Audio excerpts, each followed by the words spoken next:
Bueno, gente, como veníamos conversando, estamos acá con el compañero y amigo Emanuel Ciarroca, que es estudiante de Ciencias Económicas y Administración Pública, y vamos a estar hablando un poco, inaugurando un poco la columna económica. En este caso le pusimos deuda eterna, porque vamos también a desarrollar un poco la cuestión de la deuda y traerlo un poco al piso, esta discusión de esta última semana con el arreglo con los acreedores.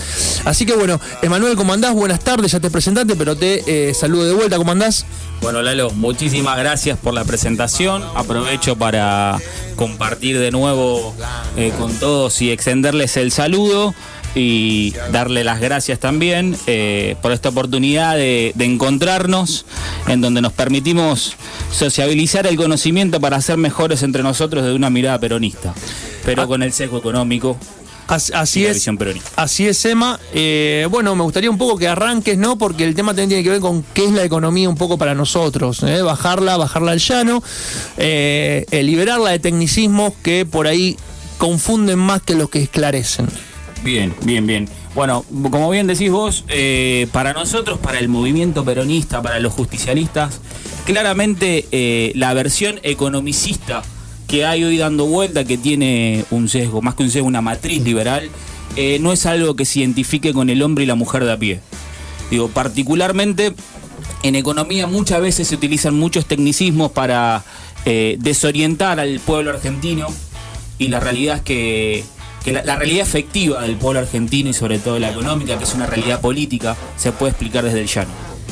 Para esto, y lo que tiene que ver con respecto al tema de la deuda, la cuestión es entender y comprender, posicionándonos sobre la particularidad de lo que viene sucediendo en este último tiempo, es lo siguiente.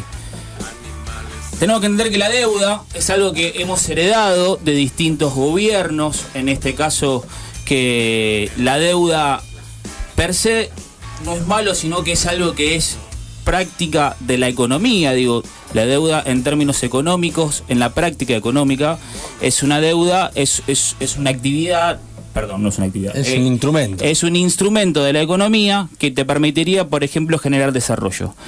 Ahora, en tanto y en cuanto ese instrumento es utilizado para la opresión del pueblo, es en donde empiezan los problemas. Bien, particularmente lo que pasó en la última semana es que se dio una especie de sesgo triunfalista o de exitismo en cuanto a la negociación que hubo de esto, a la cual nos toca a nosotros reconocerlo como militantes, bien, pero teniendo en cuenta de que debemos reflexionar sobre lo siguiente. ¿Y qué es lo que debemos reflexionar sobre lo siguiente? Lo que se solucionó no es el total de la deuda, bien. Yo, Emma, te pregunto, el tema, o sea, el arreglo fue con los bonistas. El arreglo fue con los acreedores extranjeros. O sea, son gente argentina, a la que la Argentina le debe. Es gente a la Argentina a la que es gente que no es argentina a la que le debemos plata. Bien, y le debemos muchísima plata. Lo importante de esto es que hay que entender o comprender es que es el sistema financiero internacional. Bien, que es con el que logramos arreglar en una negociación bastante importante. Se arregló una serie de conformación de pagos, en lo que se hace hincapié concretamente es en la quita de intereses para el pago futuro y no en la quita de capital. Que esto es algo que también sobre lo que podemos comentar, que a diferencia del último caso de experiencia que tuvimos, que fue la negociación que realizaron, por ejemplo, Labaña y Nielsen, bien, se dio en otro esquema, que fue una quita de capital sobre los intereses. En este caso, y reconociéndole a Guzmán algo que fue una buena táctica, se trabajó sobre la quita de intereses por la encima de los capitales, lo que eso nos permite una ventana de tiempo para poder desarrollarnos, hablando en criollo, sacarnos la pata de encima del pecho. Bien, en esos términos, eso está bien. Claro, o sea que lo que se negoció fue una quita en los intereses y no en el capital, o sea, en lo prestado. Exactamente, de hecho fue simbólico la quita de eso en el capital. Estamos hablando de un 1%. Claro, bueno, eso es importante también, ¿no? Porque, a ver, siempre tratándonos también de tener la mirada crítica, ¿sí? Todos sabemos, aparte nosotros exponemos nuestra mirada política, de dónde hablamos, sí, pero no por eso no vamos a decir las cosas que por ahí no nos gustan. Lo cierto es que el acuerdo tiene esta cuestión ventajosa de los intereses, pero se bajó muy poco en realidad, digamos, el acuerdo, inclusive. Por ahí uno escuchando a algunos otros economistas, leyendo algunas notas para poder hablar hoy con ustedes, veíamos que no hubo, podría haberse, Néstor, cuando sube está como 3 años más o menos negociando en un default. A veces mejor el default que un mal acuerdo, ¿sí?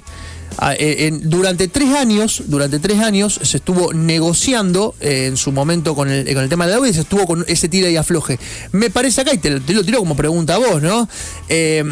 ¿Por qué se apuró tanto el gobierno a cerrar este tipo de un acuerdo que podría tal vez, en una situación de pandemia, en una situación de crisis financiera, el Estado por ahí podría haber aguantado un poco más la mecha y haber terminado con un acuerdo más favorable? Y después, con respecto a esto, te digo, ¿por qué tenemos que salir corriendo a pagar una deuda, ¿sí?, que contrajo un gobierno, sí, que fue el gobierno de los últimos 4 años, en donde no sabemos dónde está esa plata de la deuda, porque no está en ningún lado, se la fugaron toda?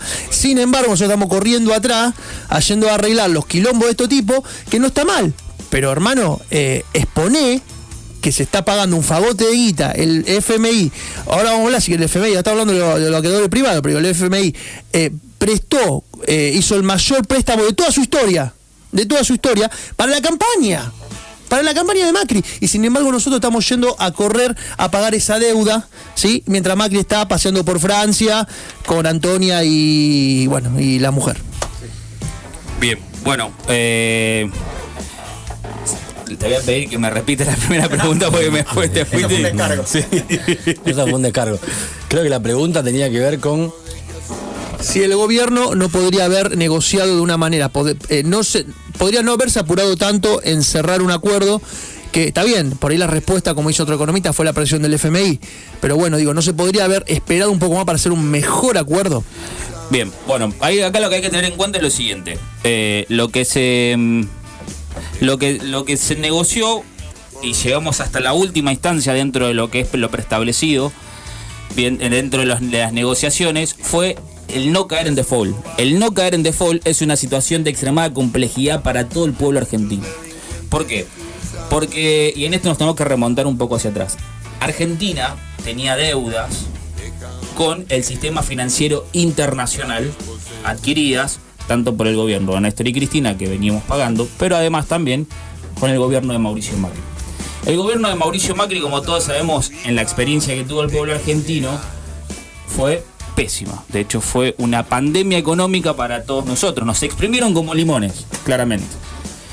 Esta situación que Macri no supo controlar es lo que lo llevó a hacer una jugada de carácter internacional en la que, sabiendo de que este era un escenario posible, se hizo un intercambio entre la creencia internacional del sistema financiero al cual se le puede cantar default y el Fondo Monetario al cual no le podemos cantar default. Claro. Al Fondo Monetario no se le puede cantar default. Tal es así que cuando sucede el problema del 2001 y nosotros arreglamos lo que empiezan las negociaciones de la deuda, Rodríguez Sá en ese momento decide no pagarles a los bonistas, a los acreedores extranjeros, bien, pero sí le paga al fondo. Claro. Nunca dejamos de pagarle al fondo. ¿Por qué? Las consecuencias de dejar de pagarle al fondo, que el Fondo Monetario es un organismo multilateral dentro de la economía, pero que representa intereses, como vos bien lo dijiste, políticos de los países más poderosos de la esfera. Sí, principalmente de Estados Unidos. Es más allá de que, como vos decís, representa intereses de, por ahí, si vos querés, del capital más concentrado en el mundo de la finanza, por ahí decirlo, sí. Principalmente los Estados Unidos, digamos, Estados Unidos es como la cabeza del Fondo Monetario. Sí, en Estados Unidos generalmente pone al 2, acá hay una conformación de la cuestión, si querés, socioeconómica mundial, en donde entre el Banco Mundial, que es un multilateral de crédito, y el Fondo Monetario, se reparten todo lo que nosotros entendemos como el sistema financiero internacional pensado desde la política. Claro. Bien, el 1 del Banco Mundial siempre es un norteamericano y el 2 es un europeo, que son los que tributan, bien, a la conformación de esa bolsa de dinero que después se encarga de prestar siempre en términos políticos, bien, y sucede al revés, a la inversa con el Fondo Monetario. El 1 generalmente es de lo que entendemos como la Europa continental y el 2 es de Estados Unidos, de ahí Lagarde. Y volviendo a lo anterior, no sé si ustedes recordarán que para el año 2017 hay una visita fugaz de Lagarde cuando Duhovne era el ministro de Economía, y previo a eso, una semana después, es cuando Macri sale a comentar de que teníamos que ir a pedirle plata al Fondo Monetario. Bueno, eso fue una jugada del enemigo, claramente, a sabiendas de lo que se venían. Sí, y recordemos, Emma, que en el 2015 teníamos deuda, habíamos acordado, no estaba el FMI, o sea que, porque ahora, digo, no estaba, lo traigo porque ahora arreglamos con los bonistas, pero falta el FMI. Y el FMI generalmente, ¿qué tipo de exigencia o condicionamiento puede traer eso? Bueno, ahí entramos en una situación bastante compleja, porque pudimos ver y observar que parte de los funcionarios del gobierno y los medios de comunicación generalmente enancados en la ciudad de Buenos Aires vendieron con triunfalismo y exitismo este arreglo de la deuda con los acreedores externos, a lo cual nosotros celebramos. Bien, ahora, esa es la primera parte del partido. Viene una parte de renegociación de la deuda con el Fondo Monetario que pareciera ser que en cabeza de Cristina Georgieva, bien, que se manifestó por lo menos en declaraciones a favor del gobierno argentino. Parecería ser que el Fondo Monetario no dejaría de ser lo que viene haciendo o dejar de perseguir sus objetivos reales. Claro. Bien, con lo cual hay que negociar un plan de cómo vamos a refinanciar lo que le debemos al Fondo Monetario y vamos a entrar en una negociación más que importante. Y la pregunta de todo esto, que es la que preguntaba, que a la que hacías vos hincapié, Lalo, es verdad que la deuda que contrajo Macri es una deuda que no sabemos a dónde está la plata. Impagable aparte. Además, impagable, con resabios de deudas a 100 años de parte de Caputo. Una locura, pero con una particularidad. La deuda estuvo avalada en el Congreso. Claro. Entonces, entrar en el escenario de si es deuda legítima o ilegítima es un escenario bastante complejo para la política, para el pueblo argentino. Sí. Pero la pregunta de la política del pueblo argentino y la nuestra generacionalmente, que somos lo que vamos a vivir, las decisiones que se tomen ahora desde la política, es quién paga la deuda. Así es. Y creo que ese es el nervio central de esta cuestión. ¿La deuda la va a pagar el pueblo argentino? Claro. ¿O la van a pagar los que se la llevaron? Claro. Bien. Porque se puede decir que la negociación fue patear un poco la pelota para adelante, pero el problema no se soluciona y claramente el problema, y lo que queremos plantear acá desde Tarea Fina puntualmente, y aparte estuvimos discutiendo este tema en nuestro Facebook, en las redes sociales en la semana, es decir, bueno, está bien, a ver, acá se están arreglando cosas, pero claramente falta decir, bueno, a ver, ¿quién va a pagar la deuda? ¿Sí? ¿La va a volver a pagar el pueblo? Sí, o sea, digamos, va a volver a tener, el FMI va a volver a decir, mira, acá ustedes lo pueden pagar, bueno, reforma jubilatoria, reforma del Estado, reforma financiera, reforma laboral, todo en contra reforma previsional, todo en contra del pueblo, o la va a pagar, como nosotros pensamos, como proponen dirigentes del campo nacional, la oligarquía que fue quien la generó, porque Mauricio Macri, que es Blanco Villegas, es parte de la oligarquía argentina. Entonces, bueno, se la generaron para fugársela, porque eso es también otro mecanismo que me gustaría, Emma, que vos ahora comentes rápidamente, y si querés te paso la pregunta, ¿cómo este mecanismo de te endeudas pero la plata no llega, sino que se la fugan, esa famosa bicicleta financiera? ¿Cómo es esto? Exactamente, sí. Bueno, la realidad es que vivimos un proceso de cambio del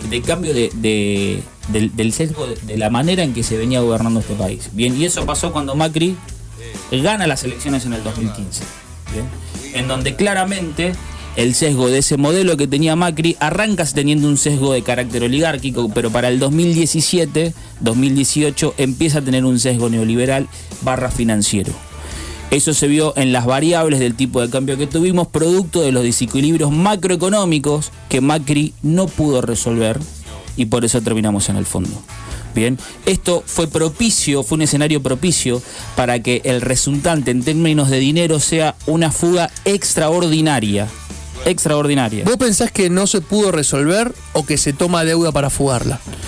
Mira, te la respondo. Yo creo que existen los dos escenarios. ¿Por qué te lo vienen haciendo desde el 76? Por eso digo. Ahí a eso quería llegar. Porque a mí me parece que lo que nosotros nos debemos generacionalmente, bien, no es la discusión de que si un gobierno que llega al poder por el voto tiene la capacidad de endeudarse, sino es el nervio de la cuestión, es cuál es el marco legal que ampara que todo el dinero, el ahorro del pueblo argentino y la toma de creencia en términos extranjeros sea fugado. La pregunta es, ¿quién se queda con toda esa plata?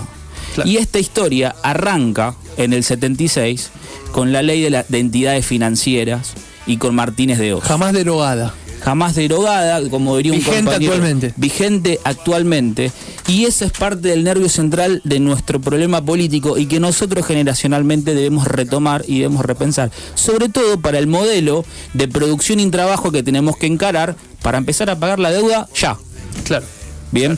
La cuestión es si vamos a poner dentro del esquema que armemos político el dinero a disposición de la producción y el trabajo, o el trabajo y la producción a disposición del dinero, del emporio del dinero. Esa discusión es clave.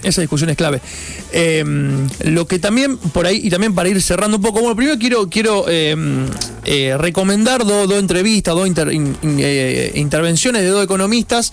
Una es la de Juan Valerdi, que la estuvimos discutiendo bastante entre nosotros, que la hizo Daniel Tonietti, que está en Radio CUT, y después también la de Héctor Julián, una conversación con Jorge Rulli, que también está en YouTube, y que habla de la trampa de la deuda perpetua. Y eso me parece muy interesante porque tiene que ver con que el FMI y el Banco Mundial endeudan a los países como estrategia política, porque claramente a veces hay deudas que no se van a pagar. O sea, no es como vos arrancaste al principio, me endeudo, saco un crédito para hacerme la casa, después la devuelvo. No, estos tipos te vienen a endeudar, te meten en esta trampa, ¿sí? Porque es su estrategia política de dominación para que el pueblo no pueda salir. Claramente. Bien, pero ahí, si profundizamos en eso, lo cual vos tenés razón, acá la discusión no es si la herramienta del poder es endeudarnos, bien, para someternos, que claramente lo han hecho.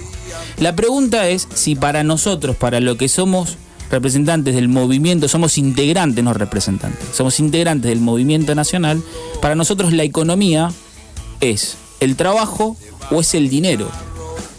Porque nosotros tenemos que salir a pedir plata, porque Perón, una de las cosas que hizo fue nunca pedir un empréstito. ¿Bien? Ahora, con el desarrollo del sistema capitalista, la versión del dinero fiduciario, bueno, la verdad es que dentro de una economía sana, la posibilidad de tomar deuda está. Conozco el trabajo de Giuliano y es excelente, como el trabajo también y la presentación del compañero Olmos, la verdad que es espectacular. Bien, esas son cosas que se debaten adentro del movimiento, en el seno del movimiento. Bien, ahora, a mí me parece que hay una discusión en profundidad, que es que sobre todo nos debemos nosotros también generacionalmente y que la compartimos con la audiencia, bien, que es profundizar en el concepto de que si para nosotros la economía es la plata o el trabajo. En esto yo creo que el movimiento es claro, una posición, es que para nosotros la economía es el trabajo. El orden, tanto personal como colectivo, lo que ordena el conjunto es el trabajo. La plata es un acuerdo político que se institucionaliza mucho tiempo después. Bien, de hecho, Guillermo Moreno, saben que yo admiro bastante, hace poco tuvo una declaración que fue muy sugestiva, que dijo: muchachos, si la economía fuese imprimir plata, la carrera de economista sería la del diseñador gráfico. Pero vos fijate como el modelo de la creación de la plata con la plata le sirve a un grupo minúsculo de la Argentina y deja afuera a quienes vivimos nuestro trabajo. Totalmente. Eso es porque predomina en términos generales el modelo financiero por sobre el modelo de producción y trabajo, que es la discusión política. Un modelo de producción y trabajo es realizable en tanto y en cuanto resolvamos nuestra contradicción política, que es pueblo y antipueblo, y aquel antipueblo que se expresa, que es la oligarquía. Nuestra lucha política con la oligarquía no es por dinero, es por otra cosa.